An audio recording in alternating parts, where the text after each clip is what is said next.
Panggillah tukang-tukang batu supaya mereka segera datang kemari. Setelah tukang-tukang batu itu tiba, mereka diperintahkan menutup rapat pintu gua dengan batu-batu.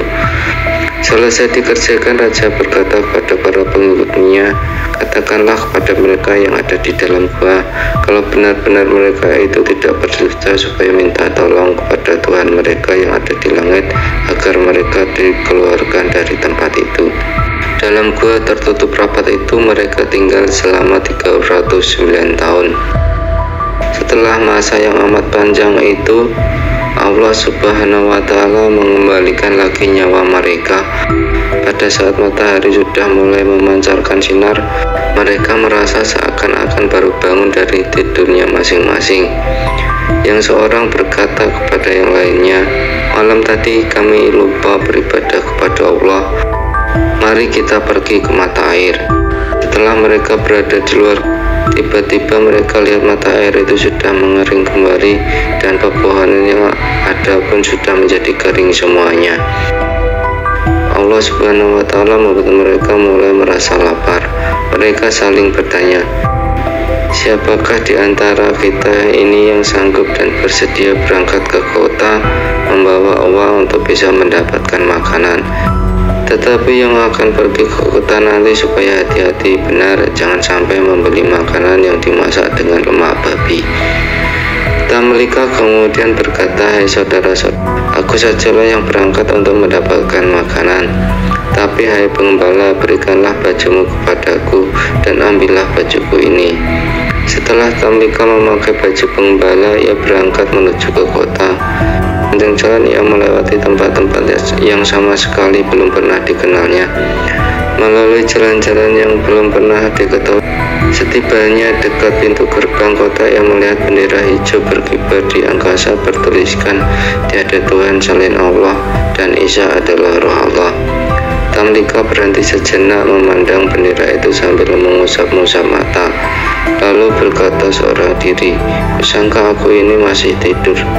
Setelah agak lama memandang dan mengamati bendera, ia meneruskan perjalanan memasuki kota. Dilihatnya banyak orang sedang membaca Injil. Ia berpapasan dengan orang-orang yang belum pernah dikenal. Setibanya di sebuah pasar, ia bertanya kepada seorang penjajah roti, "Hei tukang roti, apakah nama kota kalian ini?" "Apesus," sahut penjual roti itu. "Siapakah nama raja kalian?" tanya Tamlika lagi. "Abdurrahman," jawab penjual roti. "Kalau yang kau katakan itu benar," kata Tamlika, "urusanku ini sungguh aneh sekali. Ambillah uang ini dan berilah makanan kepadaku." Melihat uang itu, penjual roti keheran-heranan karena uang yang dibawa Tamlika itu uang zaman lampau yang ukurannya lebih besar dan lebih berat. Bahwa uang yang dibawa oleh Tamlika dibanding dengan uang yang baru ialah tiap dirham lama sama dengan 10 dan 20/3 dirham baru. Penjual roti lalu berkata kepada Tamlika, "Aduhai, alangkah beruntungnya aku. Rupanya engkau baru menemukan harta karun. Berikan sisa uang itu kepadaku, kalau tidak engkau akan aku hadapkan kepada raja." "Aku tidak menemukan harta karun," sangkal Tamlika. "Uang ini kudapat 3 hari yang lalu dari hasil penjualan buah kurma seharga 3 dirham. Aku kemudian meninggalkan kota karena orang-orang semuanya menyembah Dionysus." Penjual roti itu marah, lalu berkata, "Apakah setelah engkau menemukan harta karun masih juga tidak rela menyerahkan sisa uangmu itu kepadaku? Lagi pula engkau telah menyebut-nyebut seorang raja durhaka yang mengaku diri sebagai Tuhan, padahal raja itu sudah mati lebih dari 300 tahun yang silam. Apakah dengan begitu engkau hendak memperolok-olok aku?" Tamlika lalu ditangkap, kemudian dibawa pergi menghadap raja. Raja yang baru ini seorang raja yang dapat berpikir dan bersikap adil. Raja bertanya kepada orang-orang yang membawa Tamlika, "Bagaimana cerita tentang orang ini?" "Dia menemukan harta karun," jawab orang-orang yang membawanya. Kepada Tamlika, raja berkata, "Engkau tak perlu takut. Nabi Isa alaihissalam memerintahkan supaya kami hanya memungut 1/5 saja dari harta karun itu. serahkanlah yang 1/5 itu kepadaku, dan selanjutnya engkau akan selamat.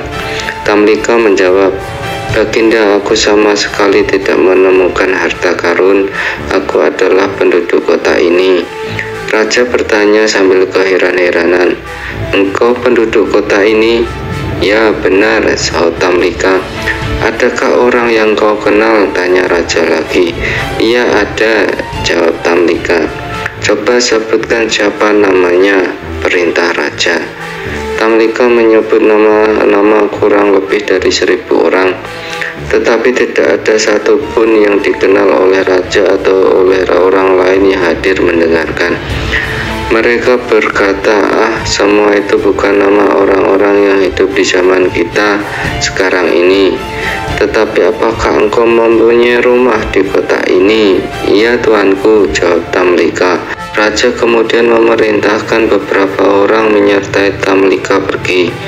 Oleh Tamlika mereka diajak menuju ke sebuah rumah yang paling tinggi di kota itu. Setibanya di sana, Tamlika berkata kepada orang yang mengantarkan, inilah rumahku. Pintu rumah itu lalu diketuk. Keluarlah seorang lelaki yang sudah sangat lanjut usia. Sepasang alis di bawah keningnya sudah sedemikian putih dan mengkerut hampir menutupi mata karena sudah terlampau tua. Ia terperanjat ketakutan lalu bertanya kepada orang-orang yang datang, kalian ada perlu apa? Utusan raja menyertai Tamlika menyaut, orang muda ini mengaku rumah ini adalah rumahnya. Orang tua itu marah memandang kepada Tamlika. Sambil mengamat-ngamati ia bertanya, siapa namamu? Aku Tamlika, anak Filistin. Orang tua itu lalu berkata, coba ulangi lagi. Tamlika menyebut lagi namanya. Tiba-tiba orang itu bertekuk lutut di depan kaki Tamlika sambil berucap, ini adalah datukku. Demi Allah, ia salah seorang di antara orang-orang yang melarikan diri dari Dicyanus, Raja Durhaka. Kemudian diteruskan dengan suara yang haru, ia lari berlindung kepada Yang Maha Perkasa, pencipta langit dan bumi. Nabi kita Isa alaihissalam dahulu telah memberitahukan kisah mereka kepada kita dan mengatakan bahwa mereka itu akan hidup kembali. Peristiwa yang terjadi di rumah orang tua itu kemudian dilaporkan kepada raja. Dengan menunggang kuda, raja segera datang menuju ke tempat Tamlika yang sedang berada di rumah orang tua tadi. Setelah melihat Tamlika, raja segera turun dari kuda. Sedangkan orang banyak beramai-ramai menciumi tangan dan kaki Tamlika sambil bertanya-tanya, hai Tamlika, bagaimana keadaan teman-temanmu? Kepada mereka Tamlika memberitahu bahwa semua temannya masih berada dalam gua. Dua orang bangsawan itu bersama pengikutnya masing-masing pergi membawa Tamlika menuju ke gua. Teman-teman Tamlika semuanya masih berada di dalam gua itu. Setibanya dekat gua, Tamlika berkata kepada dua orang bangsawan dan para pengikut mereka, aku khawatir kalau sampai teman-temanku mendengar suara tapak kuda atau gemerincingnya senjata, mereka pasti menduga Dicyanus datang dan mereka bakal mati semua. Oleh karena itu, kalian berhenti saja di sini, biarlah aku sendiri yang akan menemui dan memberitahu mereka. Semua berhenti menunggu dan Tamlika masuk seorang diri ke dalam gua. Melihat Tamlika datang, teman-temannya berdiri kegirangan dan Tamlika dipeluknya kuat-kuat. Dan Tamlika mereka berkata, puji dan syukur bagi Allah yang telah menyelamatkan dirimu dari Dicyanus. Tamlika menukas, ada urusan apa dengan Dicyanus? Tahukah kalian sudah berapa lama kalian tinggal di sini?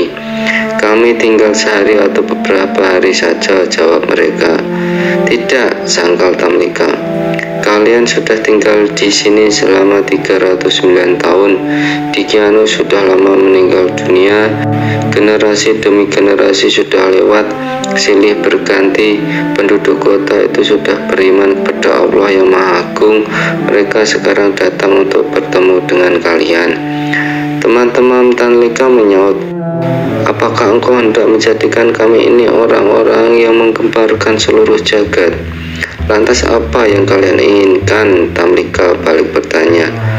Angkatlah tanganmu ke atas dan kami pun akan berbuat seperti itu juga, jawab mereka.